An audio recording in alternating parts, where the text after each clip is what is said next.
Tornano le convergenze parallele, espressione che la leggenda politica italiana attribuisce ad Aldo Moro, che negli anni 70 l'avrebbe utilizzata per descrivere il processo di avvicinamento tra DC e PC, noto anche come compromesso storico. Oggi non ci sono più né DC né PC, ma Movimento 5 Stelle e PD.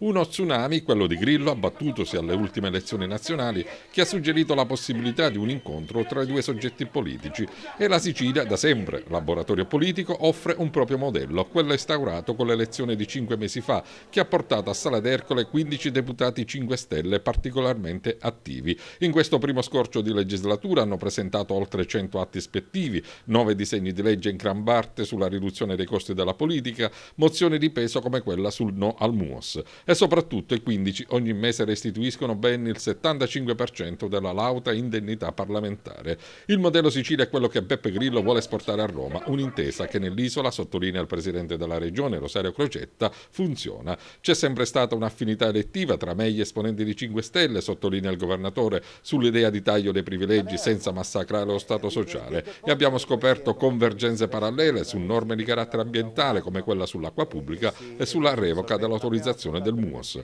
Secondo Crocetta, ora Bersani dovrebbe proporre subito un'intesa istituzionale con i grillini, anche se per il Quirinale propone il nome di Pietro Grasso. Anche il portavoce nazionale, deputato regionale di 5 Stelle, Giancarlo Cancelleri, parla di modello Sicilia da esportare a livello nazionale ed invita Bersani a smettere di parlare e a preparare una buona squadra di governo. Faccia proposte nuove se sono nell'interesse dei cittadini e noi le voteremo. Per l'opposizione a Sala d'Ercole il modello Sicilia è solo una bufala. Crocetta, sottolineano, ha conquistato la maggioranza in aula grazie a diversi cambi di casacca. I grillini non hanno mai votato alcun provvedimento in aula, tranne la mozione anti-MUOS, peraltro votata all'unanimità e che tra l'altro non è di competenza regionale.